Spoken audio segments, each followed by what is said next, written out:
அட, பூமிகாவோட போட்டோ இது எப்படி இங்க வந்துச்சு? என் செல்லம், உன்னை பார்த்தாலே பாட்டிக்கு எப்பவும் சந்தோஷம்தான். இந்த போட்டோவை இங்க மாட்டி வச்ச யாரா இருந்தாலும் நல்லா இருக்கணும்.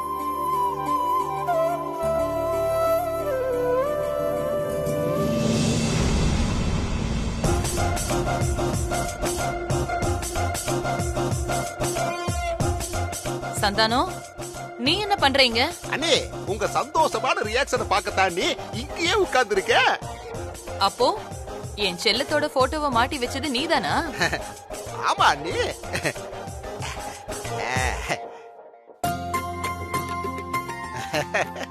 அண்ணே, இந்த சிறப்பான வேலையை செஞ்சது உங்க அடிமையே தான் அண்ணே. உங்களுக்கு எது சந்தோஷம் தருமோ அதை தேடி தேடி செய்யறதா எனக்கு சந்தோஷம்.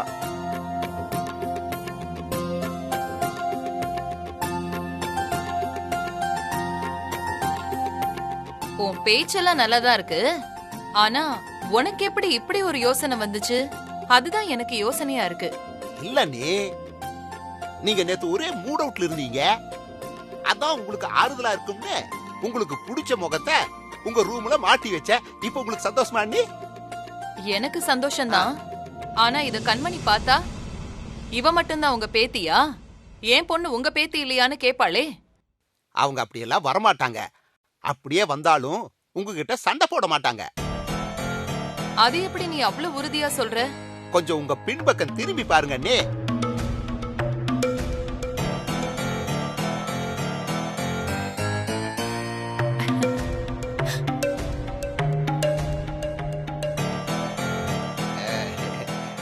சந்தானம், உண்மையிலேயே நீ பயங்கரமான ஆளுதான். பரவாயில்ல, என் மேல உனக்கும் கொஞ்சம் அக்கறை இருக்கு.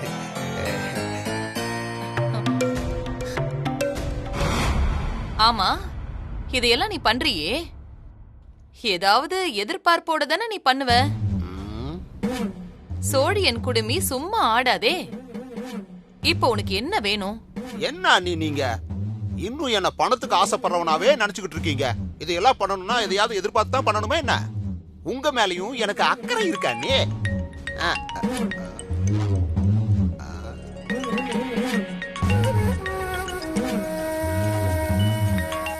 ஹலோ ஹலோ, என்னங்க? ஹலோ ஹலோ ஹலோ, நீங்க பேசுறது கேக்கல. நான் இன்னும் பேசவே இல்லையே. ஹலோ, என்ன சொல்றீங்க? ஒண்ணுமே கேக்கலங்க. ஏங்க, செம்மையா நடிக்கிறீங்க. Over over. ஆஸ்கர் அவார்ட் உங்களுக்காக வெயிட்டிங். Over over. இது ஒரு செல்லு. இருங்க, ஸ்பீக்கர்ல போடுறேன். ஹலோ ஹலோ, இந்த போனை வச்சுக்கிட்டு நான் படாத பாடுபடுறேன். ஸ்பீக்கரும் போச்சா? சந்தானம், உனக்கு வந்த நிலைமை வேற யாருக்கும் வரக்கூடாதுடா.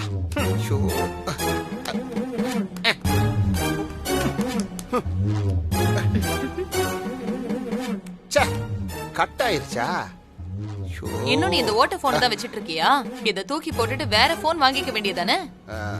அண்ணி, அது வந்த அண்ணி. அதான பார்த்தேன். முருங்கைய நட்டவன் வெறும் கையோட போவானா என்ன? சரி சரி, போய் ராசாத்தி கிட்ட நான் சொன்னேன்னு சொல்லி ஒரு 2000 ரூபாய் வாங்கிக்க. 2000? என்ன ஆச்சரியமா இருக்கா? போ, சந்தோஷமா இரு. அண்ணே, 2000க்குலாம் போன் கிடைக்காது அண்ணே. ஊர்ல இருக்கிற நண்டு சிண்டெல்லாம் லேட்டஸ்ட் போன் வச்சிருக்காங்க. நான் உங்களுக்கு ஒண்ணு விட்ட கொழுந்த. நான் ஒரு நல்ல போன் வச்சுக்க வேண்டாமா? அப்படி ஒரு போன் வாங்கணும்னா எப்படியும் ஒரு 10,000 ரூபாய் ஆயிருங்க நீ.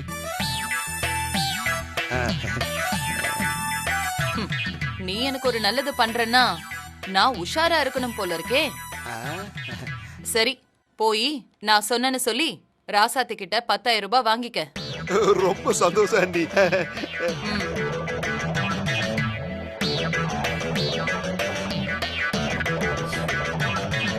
சக்சஸ். புது போன் வாங்க 10,000 கிடைச்சிருச்சு. ஐயோ, நிஜமாவா சொல்றீங்க? என்னங்க, அப்படி என்னதான் சொன்னீங்க? அக்கா புது போன் வாங்கி தர ஒத்துக்கிட்டாங்க. உண்மையை சொன்னேன். உண்மையை சொன்னா கிடைக்காதுன்னு தான் பொய்ய சொன்னேன்.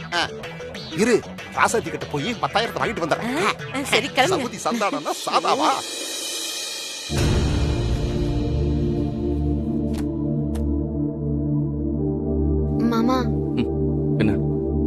நாம யோசிச்சுக்கிட்டே தான் இருக்கணும். இந்த வீட்டோட வளர்ச்சிக்காக நாம போட்டிருக்கிற பிளான் எல்லாத்தையும் எல்லாரையும் கூப்பிட்டு சொல்லிடலாம். சரி, கண்டிப்பா நம்ம எல்லாத்தையும் சொல்லிடுவோம். நீரு, நான் போய் எல்லாரையும் கூட்டிட்டு வரேன். ம். ஆமா ராசாத்தி, செல்போன் தண்ணியில் விழுந்ததுல செத்து போச்சுமா. அப்படியா? அப்ப நல்ல கடையா பார்த்து சரி பண்ண கொடுங்க. மிஸ்டர் யூனியன், என்ன போனை கொண்டு போய் சர்வீஸ் சென்டர்ல கொடுன்னு சாதாரணமா சொல்றீங்க? வேற எப்படி சொல்றீங்க? ஆ?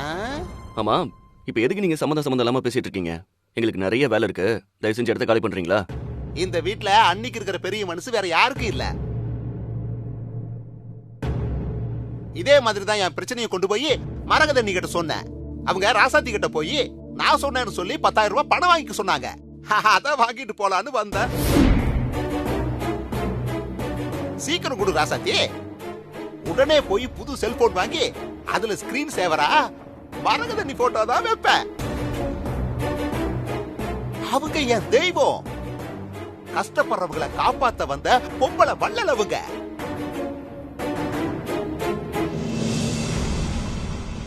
ஆனா நீங்க இந்த வீட்டுக்கு எதுக்கு வந்தீங்கன்னு யோசிச்சு பாருங்க. கெஸ்டா தானே வந்தீங்க. அப்படி இருக்கும்போது இந்த வீட்ல காசு கேக்குறீங்களே, அது தப்புன்னு தோணல? விருந்தாளியா வீட்டுக்கு வந்தீங்களா, 4 நாள் இருந்தீங்களா, சாப்பிட்டோமா போனோமான்னு இருக்கணும். அதை விட்டுட்டு இங்க இருக்கிற நிலைமை தெரியாம இங்க இருக்கிறவங்கள தொந்தரவு பண்ணக்கூடாது. காசெல்லாம் கிடையாது, போங்க. என்ன ராசத்தி இப்படி பேசுற? நான் யாரோ விருந்தாளி இல்லம்மா. ஒரு விதத்துல இந்த வீட்டுக்கு உறவுக்காரன் தான். வந்த இடத்துல ஒரு சின்ன பிரச்சனை. அத உரிமையா போய் மரகதண்ணி கிட்ட கேட்டேன். அவங்க தான் வாங்கிக்க சொன்னாங்க. நீ என்னடான்னு இப்படி பேசுற? நீ சொல்றத பார்த்தா நானும் என் பொண்டாட்டி பாக்கியமும் வாழ வக்கத்து போய் ஆத்துலயோ குளத்திலயோ விழுறதுக்கு பதிலா உங்க வீட்டுல அடைக்கலம் தேடி வந்த மாதிரி பேசுற. இங்க பாருங்க, நாங்களே நிறைய சிக்கல்ல இருக்கோம்.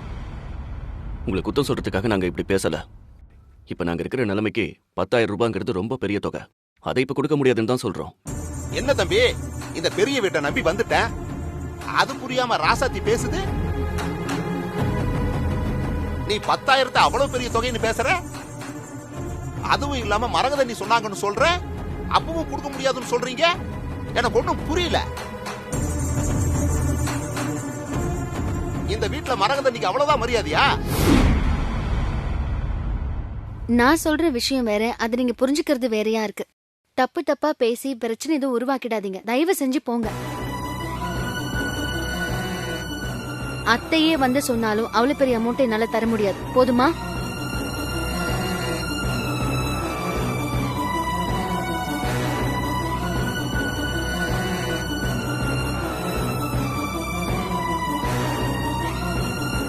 மாமா, நீங்க இருங்க, நான் போய் எல்லாரையும் கூட்டிட்டு வரேன். ராசாத்தி, நான் சொல்லி அனுப்பியிருக்கேன். நீ பணம் கொடுக்க முடியாதுன்னு சொல்லி அனுப்பியிருக்க. என்ன நினைச்சிட்டு இருக்க உன் மனசுல?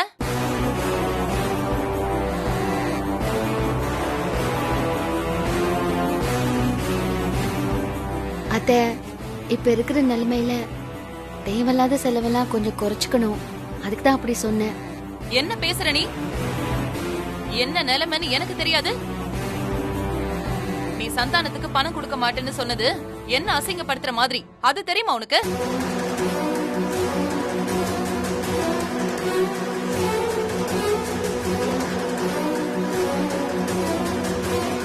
அத்த, நீங்களே சொல்லுங்க, நான் உங்ககிட்ட போய் அப்படி நடந்துப்பேனா?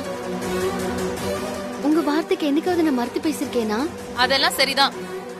இப்ப நான் சொல்லி அனுப்புனதுக்கு உன்னோட பதில் என்ன? அத மட்டும் பேசு.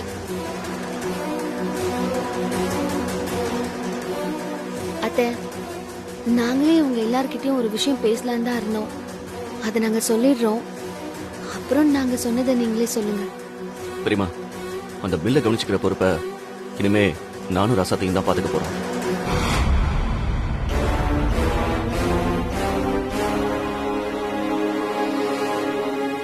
அதான் மில்லுலயும் சரி வீட்லயும் சரி சிக்கன நடவடிக்கை எடுக்கலான்னு இருக்கோம். அதனாலதான் இவர் வந்து பணம் கேட்டப்போ நாங்க முடியாதுன்னு சொல்லிட்டோம்.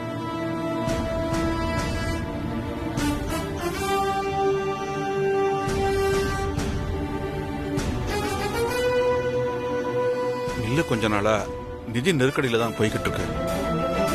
அதை சரி பண்ணத்தான் ராசாத்தி இனியும் சிக்கன நடவடிக்கை எடுக்கலாம்னு முடிவு பண்ணிருக்காங்க. இதுல உனக்கு எந்த பிரச்சனையும் இல்லையே மரகதம். அதுக்காக நான் கொடுக்க சொன்ன பணத்தை எப்படி நீ கொடுக்க முடியாதுன்னு சொல்லுவ? இதுதான் நீ என் மேல வச்சிருக்கிற மரியாதையா?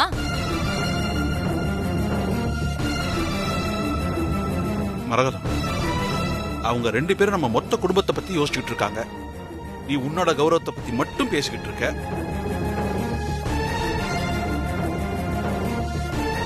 கொஞ்ச நேரம் அமைதியா இரு, அவங்க என்ன சொல்றாங்கன்னு கேட்போம். ராசாத்தி, நீ சொல்லுமா. இப்ப நான் சொல்ல போறது உங்க எல்லாருக்கும் வருத்தமா தான் இருக்கும். இருந்தாலும் நான் சொல்லிதான் ஆகணும். நம்ம வீட்ல இருக்கிற போக்குவரத்துக்கு 4 காருங்க பயன்படுத்திக்கிட்டு இருக்கோம். இனிமே ஒரு காரை மட்டும்தான் பயன்படுத்தணும்.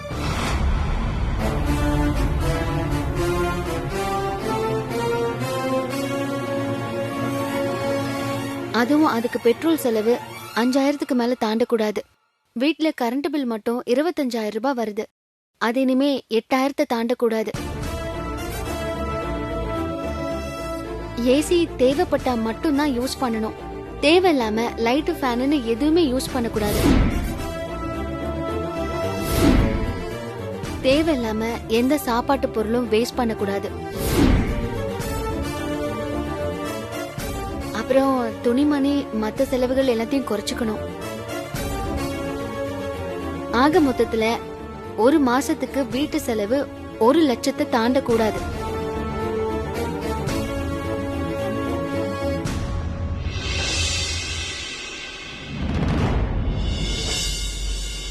என்னது?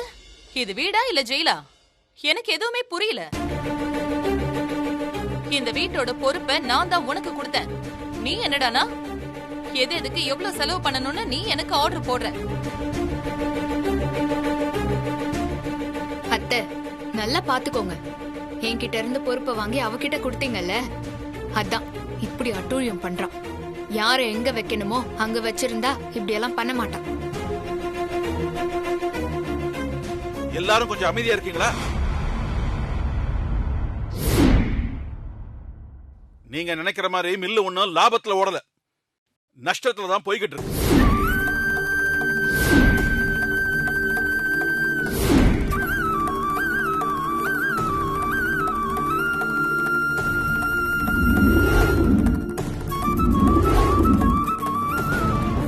மில்லு வருமானம் குறைஞ்சிடுச்சு, ஆனா வீட்டு செலவு முன்ன விட அதிகமாயிடுச்சு.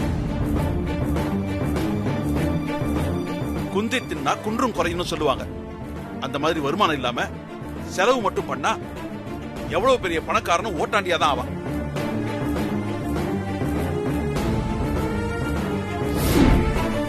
அதுக்குத்தான் இப்ப இருந்து மில் பொறுப்பை இனி எடுத்துக்கிட்டான். இந்த குடும்பம் நல்லா இருக்கணும்னு நினைச்சீங்கன்னா ராசாத்தி சொல்றத வீட்டுல கேட்டுதான் ஆகணும்.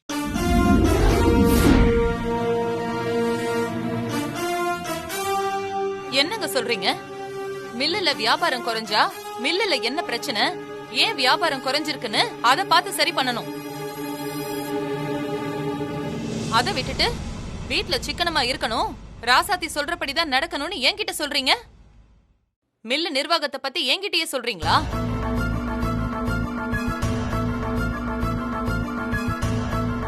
வேற யாராவது சொன்னா கூட பரவாயில்ல, எல்லாம் தெரிஞ்ச நீங்களே என்கிட்ட சொல்றீங்க. கண்மணி, நீ அமைதியா இரு. நீ என்ன பேசணும்னு நினைக்கிறியோ அதைத்தான் உன் மாமியார் பேசிக்கிட்டு இருக்கா. எதிரிக்கு எதிரி நமக்கு நண்பன். மா, நான் ஒன்னும் பண்ண போறது இல்ல. அதுவாவே பத்திக்கு தெரியும். நம்ம வயிற்றுச்சல் சும்மா விடுமா? நல்லா கேட்டுக்க ராசாத்தி, நீ என்னெல்லாம் கட்டுப்படுத்த முடியாது. உனக்கு ஒரு விஷயம் தெரியுமா? எந்த செலவா இருந்தாலும் நான் கையெழுத்து போட்டாதான் செட்டில்மெண்ட் ஆகும். அத புரிஞ்சுக்கோ.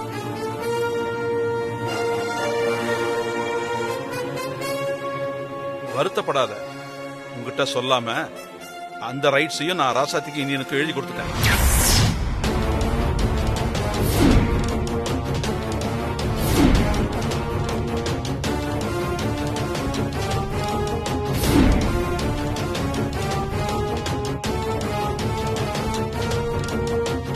உங்ககிட்ட இருந்தா செலவு மட்டும்தான் இருக்கும்.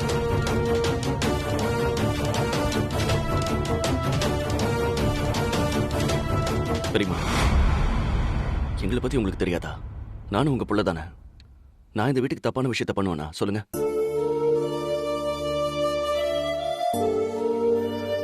இப்ப இருக்கிற நிலைமை சரியில்லை. எனக்கு சின்ன வயசா இருக்கும் போது இந்த வீட்டுக்காக நீங்களும் பெரியப்பாவும் ஓட உழைச்சிங்க. நீங்க சிக்கனத்துல அவ்வளவு கண்டிப்பா இருப்பீங்க. நீங்க சிக்கனமா இருந்ததால மட்டும்தான் இந்த வீடும் மில்லும் இந்த அளவுக்கு வளர்ந்து வந்திருக்க. நீங்க என்ன அப்படி வளர்த்ததால தான் நானும் இன்னைக்கு பொறுப்பா இருக்கேன்.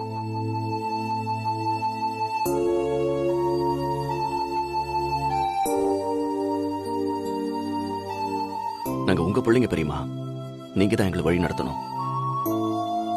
தயவு செஞ்சு கொஞ்ச நாள் நாங்க சொல்றதை கேளுங்க.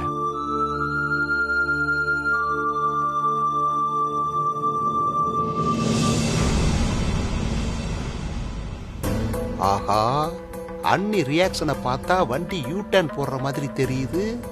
நமக்கு இனி பணம் கிடைக்கிறது கஷ்டம்தான். அண்ணி இனி செத்த பாம்பு தான். அதை அடிக்கிறதுல எந்த யூஸும் இருக்காது. நம்ம வேற ஏதாவது பிளான் தான் பண்ணணும். ராசாத்தி சொல்ற மாதிரி தான் இந்த வீட்டு செலவு இருக்கணும். அந்த பொறுப்பு நம்ம எல்லாருக்கும் இருக்கணும்.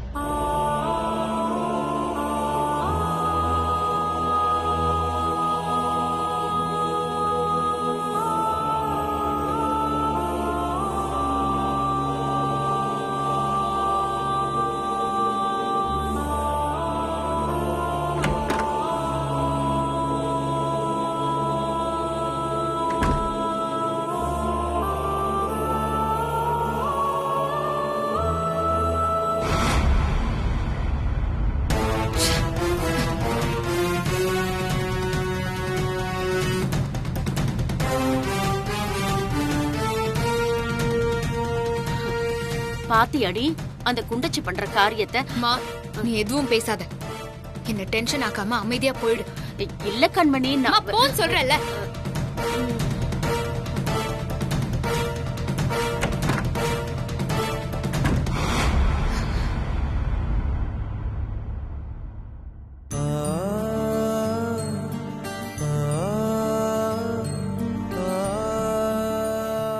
இனியா, இந்த வீட்டுல யார பத்தியும் கவலைப்படாதீங்க. பெரியப்பா நான் இருக்கேன். நோயை குணப்படுத்துற மருந்து கசகத்தான் செய்யும். அந்த நோய் சரியாகும் போதுதான் எல்லாருக்கும் உங்க அருமை புரியும்.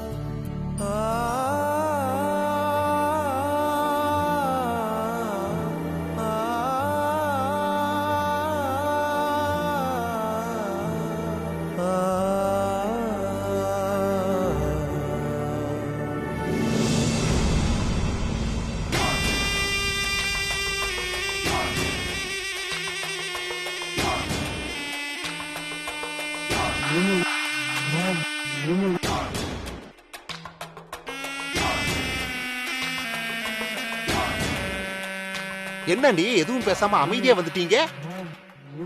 அப்ப நான் கேட்ட மாதிரி நீங்க எனக்கு பணம் தரப்போறது இல்லையா? சந்தானம், இங்க என்ன நடக்குது? நீ என்ன கேட்டுட்டு இருக்க? அண்ணே, உங்க பிரச்சனை உங்களுக்குன்னா என் பிரச்சனை எனக்கு. எனக்கு ஒரு வழியை சொல்லுங்க. இங்க பாரு, இந்த மரகதத்தோட ஒரு முகத்தை தான் நீ பாத்திருக்க. என்னோட பவர் தெரியாம நீ பேசாத. பார்த்தேன், நல்லா பார்த்தேன் நீ உங்க பவரை. அந்த பவரை எடுத்து டோட்டல் தமிழ்நாட்டுக்கே பவர் சப்ளை பண்ணலாம்.